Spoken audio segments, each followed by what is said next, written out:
রাসূল সাল্লাল্লাহু আলাইহি ওয়াসাল্লাম আল্লাহ পাক রব্বুল আলামিনের সাথে দিদার করেছেন এবং এই যে বিশাল ঘটনার ভিতর থেকে আল্লাহ তাআলা রব্বুল আলামিন তাকে চারটা জিনিস দান করেছেন। কয়টা জিনিস ভাই? চারটা জিনিস। অনেক কিছু আল্লাহ তাআলা তাকে দান করেছেন, তার মধ্যে আল্লাহ তাআলা রব্বুল আলামিন স্পেশাল এই উম্মতের জন্য চারটা জিনিস দান করেছেন। কয়টা জিনিস? এক নম্বর হলো আল্লাহ তাআলা রব্বুল আলামিন আমাদের জন্য দান করেছেন যে আমাদের জন্য ফরজ নামাজ আল্লাহ তাআলা আমাদেরকে দিয়েছেন। এটা এই উম্মতের জন্য আল্লাহ তাআলা রব্বুল আলামিন খাস করেছেন, রহমত করেছেন। যে রাসূল সাল্লাল্লাহু আলাইহি ওয়াসাল্লামকে প্রথম দেয়া হয়েছিল 50 ওয়াক্ত। তিনি আসতেছিলেন, মুসা আলাইহিস সালাতু ওয়াস সালাম বলেছিলেন যে আমার উম্মতের উপরে এটা আপনার উম্মত এটা করতে পারবে না, আপনি আল্লাহর কাছে যান, যাওয়ার পরে আপনি সেখান থেকে কিছু কমায় নিয়ে আসেন। তো রাসূল সাল্লাল্লাহু আলাইহি ওয়াসাল্লাম এভাবে কয়েকবার গেলেন। এরপরে যখন 5 ওয়াক্ত ছিল তখন মুসা আলাইহিস সালাম বললেন যে আপনি আবার যান, আরো কিছু কমায় নিয়ে আসেন, এই কাজও আপনার উম্মত করতে পারবে না। রাসূল সাল্লাল্লাহু আলাইহি ওয়াসাল্লাম বললেন যে আমার সেখানে যাইতে লজ্জা লাগে, এটাই থাক, আল্লাহ তাআলা দিয়েছেন। তো রাসূল সাল্লাল্লাহু আলাইহি ওয়াসাল্লাম বলেছেন যে 5 ওয়াক্ত নামাজ যদি কেউ পড়ে 50 ওয়াক্ত সওয়াব আল্লাহ তাআলা তাকে দান করে দিবেন। এই যে আল্লাহ তাআলা রব্বুল আলামিন তাকে মেরাজের ভিতরে প্রথম নাম্বার দিলেন, নামাজ দিলেন। কি দিলেন? নামাজ। এটা আমাদের উপর আল্লাহর অনুগ্রহ। রাসূল সাল্লাল্লাহু আলাইহি ওয়াসাল্লামের কাছে একজন সাহাবা আসেন, আসার পরে এই সাহাবা রাদিয়াল্লাহু তাআলা রাসূল সাল্লাল্লাহু আলাইহি ওয়াসাল্লামের আহলে সুফার অন্তর্ভুক্ত ছিলেন। তিনি এসে রাসূল সাল্লাল্লাহু আলাইহি ওয়াসাল্লামকে ওযুর পানি আগায় দিয়েছেন। তো রাসূল সাল্লাল্লাহু আলাইহি ওয়াসাল্লাম সাহাবীকে বললেন যে তুমি আমার কাছে কি চাও বলো, তোমাকে তাই দেওয়া হবে। তো আহলে সুফার যারা সদস্য ছিল তারা অত্যন্ত গরীব ছিল এবং তারা সকলেই জানতো রাসূল সাল্লাল্লাহু আলাইহি ওয়াসাল্লামের কাছে যদি বহুত পরিমাণ সোনা চাওয়া হয় তিনি শুধু বললেই হয়ে যাবে। তো তিনি কি চাইলেন? তিনি বললেন ইয়া রাসূলুল্লাহ, জান্নাতে যেন আপনার সাথে থাকতে পারি এই দোয়াটা আপনি আমার জন্য করে দিন। রাসূল সাল্লাল্লাহু আলাইহি ওয়াসাল্লাম বললেন যে তোমাকে এটা দেয়া হলো যে জান্নাতে তুমি আমার সাথে থাকবা, তোমার কি আর কিছু প্রয়োজন আছে? তো সাহাবা বললেন যে ইয়া রাসূলুল্লাহ আপনি দোয়া করুন জান্নাতে যেন আপনার সাথে থাকতে পারি। রাসূল সাল্লাল্লাহু আলাইহি ওয়াসাল্লাম আবার বললেন যে সাহাবী তোমার কি আর কিছু প্রয়োজন আছে? তুমি বলো, তোমাকে দেয়া হবে। সাহাবী বললেন ইয়া রাসূলুল্লাহ জান্নাতে আপনার সাথে থাকতে পারি এই দোয়াটা করে দিন। রাসূল সাল্লাল্লাহু আলাইহি ওয়াসাল্লাম কি বললেন এবার? তোমাকে আমার সাথে জান্নাতে আল্লাহ তাআলা থাকার তৌফিক দান করবেন, আমি আল্লাহর কাছে দোয়া করে দিলাম, তবে তুমি বেশি বেশি সিজদা দিবা। সুবহানাল্লাহ পড়েন। বেশি বেশি কি দিবা? আল্লাহ বলেন যে ওয়াসজুদ ওয়াক্তারি, যারা সিজদা দেয় এরা আল্লাহর নিকটবর্তী হয়ে যায়। তাহলে এক নম্বর হলো আল্লাহ তাআলা কি দিলেন? নামাজ দিলেন। কি দিলেন? নামাজ। এজন্য ইসলামী রাষ্ট্রে যখন এই রাষ্ট্র পরিচালনা করবে, গোটা বিশ্ব পরিচালনা করবে, আল্লাহ তাআলা তাদের মূলনীতি দিয়েছেন 4টা। আল্লাহ বলেন যে ইসলামী রাষ্ট্রের মূলনীতি হবে 4টা। তার এক নম্বর হলো তারা সালাত কায়েম করবে। কি করবে? আল্লাহ বলেন ইন্নাল লাযিনা ইম্মাক্কানাহুম ফিল আরদি আকামুস সালাহ। এই যে দেখতেছেন না অনেক দফা দিচ্ছে, 31 দফা, 7 দফা, 10 দফা, 15 দফা, প্রত্যেকটা দলের এই দফা দিচ্ছে যে আমাদের এই মূলনীতিতে দেশ পরিচালনা করলে মানুষের শান্তি আসবে। আল্লাহ বলেন যে এত দফার তো দরকার নাই, আমি আল্লাহ তাআলা সূরাতুল হজের 41 নম্বর আয়াতে দফা দিয়েছি 4টা মূলনীতি তোমরা তোমাদের দেশে কায়েম করো, আমি আল্লাহ বরকতের জোয়ার আমি আল্লাহ তাআলা দিয়ে দেব। এখন বলবেন যে কিভাবে? হযরত আবু বকর রাদিয়াল্লাহু তাআলা আনহু যখন খেলাফতে ছিলেন তখন বিচারপতি বানাইলেন হযরত ওমরকে। হযরত ওমর রাদিয়াল্লাহু তাআলা আনহু বিচারপতি থাকলেন 1 বছর। 1 বছর থাকার পরে আবু বকর কাছে এসে বলছেন যে এই আমার ইস্তেফা লেটার। তো বলছেন যে আপনি এত বড় বিচারপতি, আপনি ইস্তেফা দিচ্ছেন? কসে তিনি বলছেন যে একটা বছরের ভিতরে আমার বিচারিক কার্যে একটা বিচারও যায় না। সুবহানাল্লাহ। তা বলছে যে এর কারণটা আপনি কি মনে করছেন? হযরত ওমর বলছে যে খলিফাতুল মুসলিমিন, তার কারণ হলো আদ-দীন ওয়ান নাসিহা। চালু যেটা বলতেছিলাম যে হযরত ওমর বলছেন যে যখন ইসলামটা মানুষের মাঝে প্রকাশ পেয়ে যায়, যে সব মানুষ জানে ইসলামটা কি, তখন একজন আরেকজনকে নিয়ে যখন আমার বিচার কাজে আসবে, দুই প্রতিবেশীর মাঝে ঝগড়া বেঁধেছে, তখন একজন আরেকজনকে বলছে যে ভাই আমার আর তোমার মাঝে ঝগড়া, আমার একটু কম হোক, তুমি আমারটা নিয়ে নাও, ওমরের কাছে যাওয়ার দরকার নাই। এই কারণেই এক বছরের ভিতরে আমার এইখানে একটা বিচার কার্য আসে না। সুবহানাল্লাহ। পৃথিবীর ইতিহাসে এক বছরের ভিতরে একটা মামলাও আদালতে দায়ের হয় না, এরকম রাষ্ট্র এখন পাওয়া যাবে।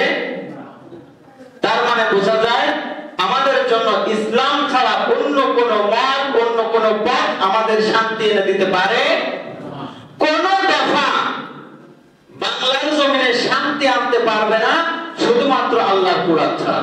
ঠিক কি না বলেন? তাহলে দফা কয়টা? চারটা। আল্লাহ বলেন যে এই চার দফা তোমরা মেনে নাও, তাহলে তোমাদের মাঝে আমি শান্তির বন্যা আমি আল্লাহ তাআলা বইয়ে দেব। এক নম্বর হলো যে তোমাদেরকে নামাজ কায়েম করা লাগবে, এরপরে তোমাদেরকে যাকাত দেওয়া লাগবে। কি দেওয়া লাগবে? যাকাত। এরকম না যে আমার 1 লাখ টাকা যাকাত হয়েছে, যে এই টাকাটা আমি যাকে ইচ্ছা তাকে দিলাম, এরকম না। আমার 1 লাখ টাকা যাকাত হয়েছে, আমার অসুস্থ আছে, প্রতিবেশী আছে যাদের যাকাত খরচ হয়েছে, তারা আছে 30 জন। এখন এই 1 লাখ টাকা যে খরচ হয়েছে, এই 30 জনের মাঝে ভাগ করে দিলে 3000 টাকা করে পড়ে।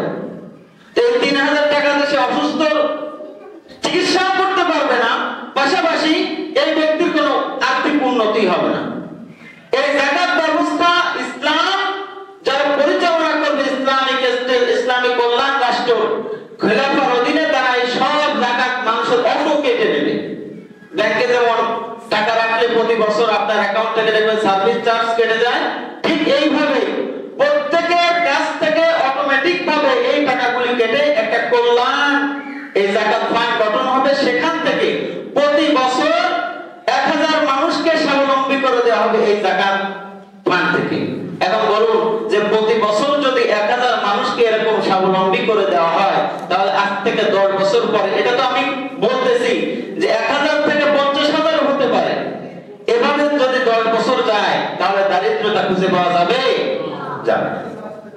এরপরে আল্লাহ তাআলা রব্বুল আলামিন বললেন, তৃতীয় দফা হলো ওয়া আমারু বিল মারুফ ওয়া নাহি আনিল মুনকার, যে তোমরা সৎ কাজে বাধা দিবা আর অসৎ কাজ থেকে তোমরা নিষেধ করবা।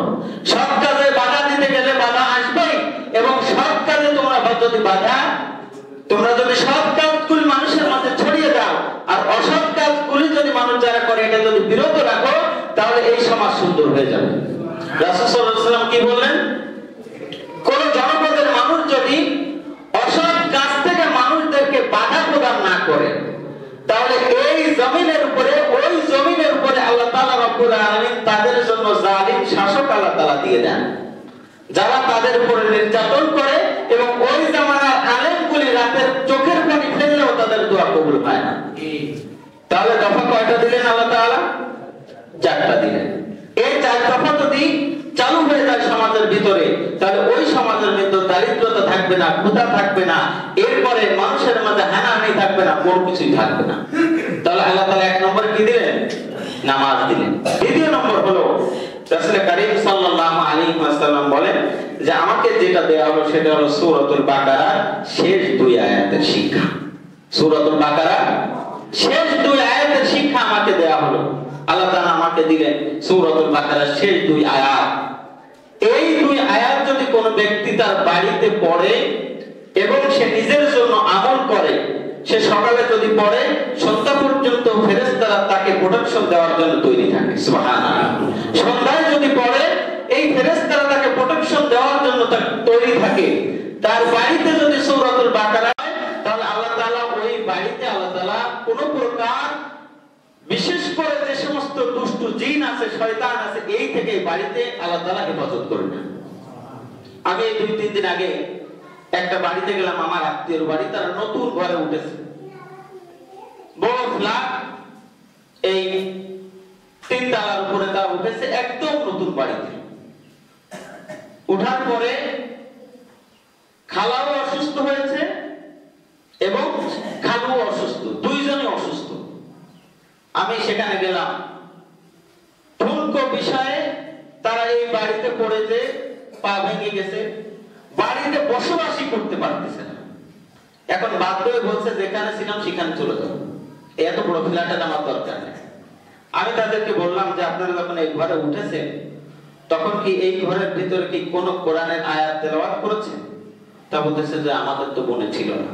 এবং এই ঘরের ভিতরে যে তারা 2 জন মানুষ আর একটা ছেলে, 3 জন, এই ঘরের ভিতরে যে কোরআন পড়বে এরকম কোনো আইডিয়া নাই। আমি বললাম যে আপনি ইমিডিয়েটলি আপনি এই ঘরের মধ্যে সূরাতুল বাকারা তেলাওয়াত করেন, কারণ সূরাতুল বাকারা যদি কোনো ব্যক্তি কোনো ঘরে তেলাওয়াত করে, কোন প্রকার দুষ্ট জিনি এই ঘরের ভিতরে 3 দিন পর্যন্ত আসতে পারবে না। রাসূল সাল্লাল্লাহু আলাইহি ওয়াসাল্লাম বলেছেন যে তোমরা নতুন ঘরের ভিতর সূরাতুল বাকারা তেলাওয়াত করো। এবং আপনি জানেন না যে আপনি এই ঘরে বসবাস করার আগে কতগুলি দুষ্ট জিন তারা এই ঘরের ভিতরে ছিল। এত পরিমাণ দুষ্ট জিন আছে, আমরা যদি দেখতে পারতাম তাহলে আমরা হাঁটতে পারতাম না। এজন্য যে কোনো ঘরে আপনি যখনই উঠবেন, কারণ আপনি জানেন না সেখানে 10 তলা ফ্ল্যাট এখানে করে রেখে দিয়েছে, অনেক দিন পরে উঠেছে। কারণ রাসূল সাল্লাল্লাহু আলাইহি ওয়াসাল্লাম বলেন যে এই ঘরে কোনো মানুষজন কিছু থাকে না, সেটা হয় দুষ্ট জিনের আড্ডাখানা। এবং তাদেরকে আপনি এসে ডিস্টার্ব করতেছেন, তারা এখন চলে গিয়েছে, এবং আপনার ক্ষতি না করে তারা কিভাবে পারে? এজন্য ইমিডিয়েটলি এই ঘরে কোরআন তেলাওয়াত করা। রাসূল সাল্লাল্লাহু আলাইহি ওয়াসাল্লামকে আল্লাহ তাআলা শিফার আয়াত দিলেন, কারণ কোরআন হলো সবথেকে বড় শিফা। আল্লাহ বলেন অনুনাজ্জিলু মিনাল কুরআনি মা হুয়া শিফাউ ওয়া রাহমাতুল লিল মুমিনিন। আল্লাহ বলেন যে কোরআনকে আমি শিফা করেছি। মানুষ যদি জানতো এই কোরআনের ভিতরে কি রয়েছে, হযরত লুকমান আলাইহিস সালাতু ওয়াস সালাম জানতেন যে আল্লাহ তাআলা রব্বুল আলামিন এই গাছের ভিতরে কি রেখেছেন। লুকমান আলাইহিস সালাতু ওয়াস সালাম যখন হেঁটে যেতেন গাছ তার সাথে কথা বলতো। এজন্য এখনো দেখবেন যে লুকমান হাকিমের ছোট বই পাওয়া যায়, লুকমান হাকিমের চিকিৎসা। লুকমান আলাইহিস সালাতু ওয়াস সালাম জানতেন যে কোন গাছে কি ওষুধ পাওয়া যায়, এজন্য সেই সময় সবাই লুকমানের কাছে আসতো। এবং কোরআন এত বড় মুজিজা, এত বড় মুজিজা, সৌদি আরবে একবার, এখন পর্যন্ত অসংখ্য দেশে অসংখ্য আলেম আছে যারা বোবা রোগের চিকিৎসা করে কোরআন দিয়া। যারা কথা বলতে পারে না, কোরআনের আয়াত পড়ে তার মুখের উপরে 3টা ফু দেয়, অনায়াসেই অনেক মানুষ এভাবে সুস্থ হয়ে যাচ্ছে। তাহলে আল্লাহ তাআলা রব্বুল আলামিন শিফা দিলেন। আল্লাহ তাআলা রব্বুল আলামিন বলেন যে আমি আপনাকে শিফা দিয়ে দিলাম, দুনিয়ার যত রোগ আছে সব রোগের শিফা আল্লাহ তাআলা কোরআনে দিয়ে দিয়েছেন। সুবহানাল্লাহ। আব্দুল্লাহ ইবনে মাসউদ বলেন যে আমরা একবার একটা সফরে ছিলাম, এটা আপনারা শুনেছেন, যে এই সফরে থাকাকালীন সময় আমরা মরুভূমিতে চলে গিয়েছি। যাওয়ার পরে আমরা একদল মানুষের কাছে আশ্রয় চাইলাম, সন্ধ্যা হয়ে গেল, তারা দিল না। এরপরে আমরা অন্য জায়গায় যে আমরা অবস্থান করলাম, এরপরে কিছুক্ষণ পরে ওই দলের নেতাকে সাপে কেটেছে। আব্দুল্লাহ ইবনে মাসউদ রাদিয়াল্লাহু তাআলা বলেন যে এরপরে তারা কোনো অবস্থাতেই এই রোগীকে তারা তাদের সর্দার ছাড়াইতে পারে না, জীবিত করতে পারে না, তাদের হইলই পড়ে গেল। কি অবস্থা, যে এই ব্যক্তিকে সারিয়ে তুলতে পারবে তাকে অনেক কিছু দেওয়া হবে, এরকম ঘোষণা করে দিল। তো এক ব্যক্তি বলল সেখানে অনেকজনকে দেখেছি, এমনি একটু মোল্লা মৌলবী দেখলে, একটু বড় পান্নানি দেখলে একটু মানুষের মধ্যে একটু হৃদয়গ্রাহী ভাব হয়, দেখো যে তার কাছে যে পারো কিনা। আব্দুল্লাহ ইবনে মাসউদ বলেন যে আমাদের কাছে আসলো, আমরা বললাম যে ঠিক আছে আমরা তোমার রোগীকে সুস্থ করে দেব, আমাদের ছাগল দেওয়া লাগবে 30টা। বলছে 30টা না আরো বেশি দেব, তুমি আগে রোগী সাহেব ঠিক করো। আব্দুল্লাহ ইবনে মাসউদ রাদিয়াল্লাহু তাআলা বলেন যে আমরা আসলাম, আসার পরে আমরা সূরাতুল ফাতিহা পড়ে আমরা তাকে ফু দিলাম, 3 ফুতের সুস্থ হয়ে গেল। ছাগলগুলো নিয়ে রাসূলুল্লাহ সাল্লাল্লাহু আলাইহি ওয়াসাল্লামের কাছে আসলাম, আসার পরে বললাম ইয়া রাসূলুল্লাহ এটা আমরা পেয়েছি। তা রাসূল সাল্লাল্লাহু আলাইহি ওয়াসাল্লাম বললেন যে তুমি কোথা থেকে শিখলা?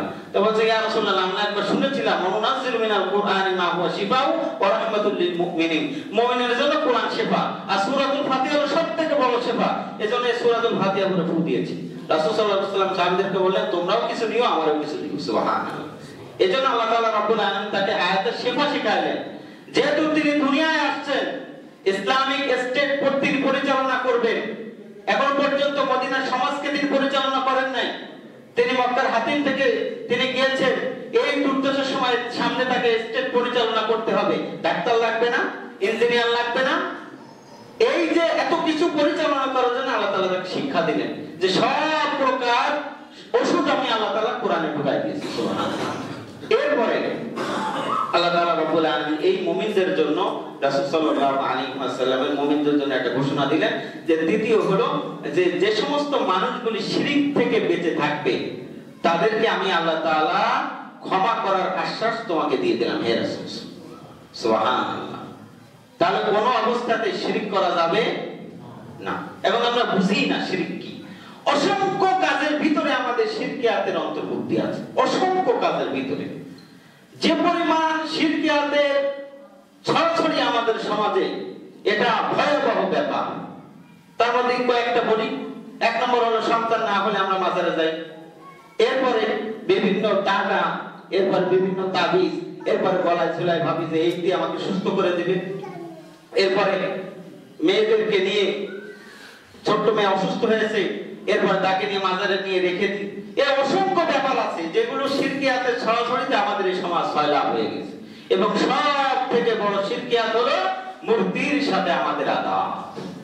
আপনি যাই বলেন না কেন, বাংলাদেশের যে পরিমাণ মূর্তি টাকা খরচ হয়েছে, আমি আজকে সকালবেলা দেখলাম একটা রিপোর্টে যে 15 বছরে আমাদের মূর্তিতে শুধু খরচ হয়েছে 4.5 কোটি টাকা। এই টাকা তো বোধহয় যারা করছে তাদের পকেটে নাকি? এটা আমার এবং আপনার পকেটের ভাই। এইটা আমরা বুঝি না। আমরা শুধু পেঁয়াজের দাম আর চালের দাম বাড়লে আমাদের রাগ হয়ে যায়, কিন্তু আমাদের পকেট থেকে যে 4,000 কোটি টাকা নিয়ে মোড়ে মোড়ে মূর্তি বসাইলো, এই জবাব কে দিবে বলেন? আর আপনি আর আমি মূর্তির বিরুদ্ধে বললে আমাদের খুব গায়ে লাগে। হ্যাঁ, ও তো মূর্তির বিরুদ্ধে বলে। আর কিছু না হোক দেশে মূর্তি তো ছাড়া যাবে না। নূহ আলাইহিস সালাতু ওয়াস সালামের জেনারেশন থেকে মূর্তির প্রচলন, এই মূর্তির প্রচলন সর্বপ্রথম শুরু হয়েছিল ভালো কাজ দিয়া। আমাদের সময় কম থাকলে আমি এটা বুঝাই দিতাম যে কিভাবে মূর্তি আসলো। এবং এই জেনারেশনের ভিতরে বিগত 15 বছরে 4,500 কোটি টাকার মোড়ে মোড়ে যে মূর্তি, আমাদেরকে কেবল স্কুল পর্যায়ে চলে এসেছিল যে স্কুলে যাওয়ার পরে বিভিন্ন দিবসে ফুল দেওয়া। কথা বলেন না কেন? আপনি আমার সন্তানদেরকে জোর করে বিভিন্ন দিবসে ফুল দেওয়া চলে এসেছিল। তো এরপরে জেনারেশন আসার পরে তারা বলতো একটা প্রণাম দাও না, অসুবিধা নেই। এজন্য আল্লাহ তাআলা রব্বুল আলামিন বললেন যে শিরক ছাড়া আর যত গুনাহ আছে সব গুনাহ আমি আল্লাহ তাআলা কি করে দেব? মাফ করে দেব। চতুর্থ নাম্বার হলো আল্লাহ তাআলা বিশেষ দয়া দিলেন যে এই রহমতটা তোমার উম্মতের জন্য। সেটা হলো কোন মুসলিম যদি, কোন মুমিন যদি কোন পাপ কাজের জন্য অগ্রসর হয় এবং সেটা যদি সে না করে, আমি আল্লাহ তাআলা রব্বুল আলামিন তাকে মাফ করে দেব। সুবহানাল্লাহ পড়ে। মনে করেন যে আমি একটা পাপ কাজ 15 বছর ধরে করেছি। সূর্য কি পশ্চিম দিক থেকে উঠেছে ভাই? কথা বলেন না কেন? সূর্য কি পশ্চিম দিক থেকে উঠেছে? এরপরে দাব্বাতুল আরদ কি চলে এসেছে? দাজ্জাল কি নেমে গিয়েছে? তার মানে আমাদের তওবার দরজা খোলা আছে। যতক্ষণ না পর্যন্ত সূর্য পশ্চিম দিক থেকে উঠে যাচ্ছে, আমাদের তওবার দরজা খোলা আছে। আমি একটা গুনাহ করার জন্য মন স্থির করেছি, আমি এতদিন পর্যন্ত সোশ্যালিজম, কমিউনিজম, মার্ক্সবাদ, লেনিন, মাও সেতুং এসব দিয়ে আমার জীবন পরিচালনা করেছি। এখন আমি তওবা করতেছি, আল্লাহ আমার ভুল হয়ে গেছে। আল্লাহ তাআলা বলেন মাফ করবেন না?